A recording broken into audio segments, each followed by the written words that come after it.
তো বন্ধুরা আমরা এতদিন জানতাম যে Xiaomi রিব্র্যান্ডিং করে ফোন লঞ্চ করে, আমরা এতদিন জানতাম যে রিয়েলমির মতো কোম্পানি রিব্র্যান্ডিং করে নতুন নতুন ফোন লঞ্চ করে, কিন্তু আমরা আজকে জানলাম যে স্যামসাংয়ের মতো কোম্পানিও রিব্র্যান্ডিং করে মার্কেটে ফোন নিয়ে আসছে। হ্যাঁ বন্ধুরা, আপনারা ঠিকই শুনেছেন, স্যামসাং কিন্তু আর এই দিক দিয়ে পিছিয়ে নেই, মানে রিব্র্যান্ডিংয়ে স্যামসাং কিন্তু লেগে পড়ে রয়েছে। আপনারা অনেকেই জানেন এম সিরিজের একটা নতুন ফোন চলে এসেছে, মানে একটা বাজেট সেগমেন্টের মধ্যে M01S এই ফোনটি। আর এই ফোনটি স্যামসাং একটা পুরাতন এ সিরিজের ফোন, সেটাকে কিন্তু রিব্র্যান্ড করে স্যামসাং মার্কেটে নিয়ে এসছে। তো চলুন আজকে বিস্তারিত আলোচনা করবো এই ফোনটির ব্যাপারে।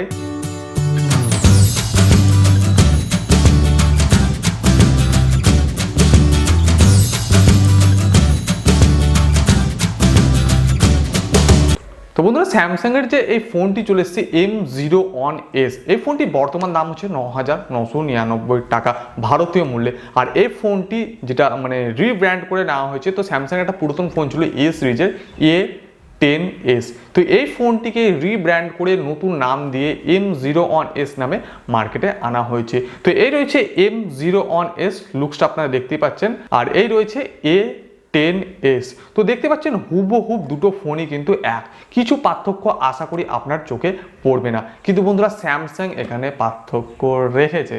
একটা হচ্ছে প্রথম পার্থক্য, সেটা হচ্ছে কালার, আর দ্বিতীয় পার্থক্য হচ্ছে এখানে নামটা স্যামসাং চেঞ্জ করেছে। তাছাড়া আপনি আর কিছু পার্থক্য এখানে দেখতে পারবেন না। তো স্যামসাংয়ের মতো কোম্পানি A10S এর মতো একটা ফোন, যেটা আগে 3GB 32GB A10S মার্কেটে পাওয়া যেত 9,999 টাকায়, সেটা আজ থেকে 1 বছর আগে লঞ্চ হয়েছিল, এবং সেই ফোনটিকে স্যামসাং আবার সেম দামে M10S নামে লঞ্চ করলো।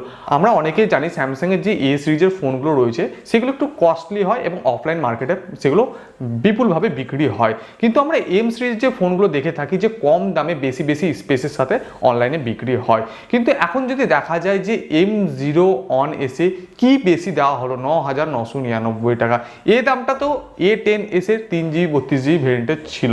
তো আমরা স্যামসাংয়ের কাছ থেকে এম সিরিজে বেশি আশা করে থাকি, কিন্তু এখানে এমনটা কিছুই পাচ্ছি না। স্যামসাং হয়তো এখানে তার বিজনেস স্ট্র্যাটেজি কোনো রকম চাল হয়তো, বা তাদের কোনো রকম হয়তো সেল স্ট্র্যাটেজি এখানে অ্যাপ্লাই করছে।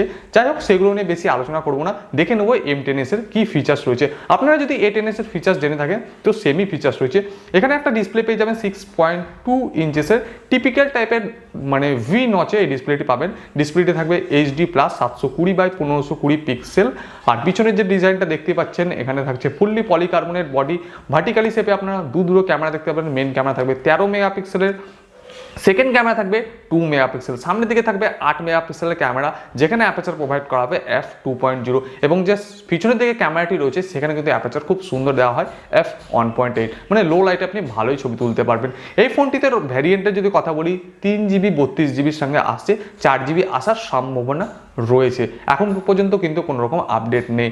আর এই ফোনটিতে আপনারা যদি ব্যাটারির কথা বলি, 4000 mAh এর ব্যাটারি থাকছে, বক্সে থাকছে একটা স্ট্যান্ডার্ড 10 ওয়াটের চার্জার, মানে কোনো রকম ফাস্ট চার্জিং প্রোভাইড করা হচ্ছে না। আর এই ফোনটি যদি হাতে নিয়ে ইউজ করেন খুব কমফোর্টেবল ফিল হবে। 4000 ব্যাটারি, কিন্তু ফোনটা A10S এর মতোই স্লিম রাখা হয়েছে, ওয়েট রাখা হয়েছে 168 গ্রাম, থিকনেস রাখা হয়েছে 7.8 mm। তো এটাই ছিল থিকনেস। এবার যদি ওয়েসের কথা বলি, এখানে থাকছে Android 9, আর যেটা তাদের কাস্টম ইউআই থাকবে স্যামসাংয়ের One UI 1.1। আশা করি এটার পরে আপনারা আপডেট পাবেন, এবং অ্যান্ড্রয়েড 10ও আপনারা হয়তো এখানে সাপোর্ট পরে পেয়ে যেতে পারেন। তো এটাই ছিল একটা ছোট্ট ইনফরমেশন স্যামসাং গ্যালাক্সি M01S এ। তো বন্ধুরা, আপনারা কি চাইবেন এই দামে এই ফোনটি কিনতে? যদি না কিনতে চান বা কিনতে চান, অবশ্যই আমাকে কমেন্ট বক্সে জানাতে পারেন। আর আমি যদি বলি এই ফোনটি ভ্যালু ফর মানি কিনা, তো স্যামসাংয়ের মতো ব্র্যান্ড আপাতত প্রত্যেকটি ফোনের মূল্য বেড়েছে, তো ওভারঅল ঠিক ছিল, কিন্তু এম সিরিজ যেহেতু, সেদিক দিয়ে আমরা হয়তো কিছু ফিচার্স এখানে কম পাচ্ছি স্যামসাংয়ের কাছ থেকে। এটাই ছিল বন্ধুরা একটা ছোট্ট আমার ওপিনিয়ন আপনাদের কাছে তুলে ধরলাম। যদি ভিডিওটি ভালো লেগে থাকে একটু লাইক করার চেষ্টা করবেন, বন্ধুদের সঙ্গে শেয়ার করবেন। তো আজকের ছোট্ট সুন্দর ভিডিওটি এখানেই শেষ করছি। দেখা হচ্ছে পরবর্তী একটা নতুন ভিডিওতে। আশা করি ভালো আছেন, ভালো থাকবেন এবং অপরকে ভালো থাকার সুযোগ করে দেবেন। আজকের জন্য বন্ধুরা বিদায়।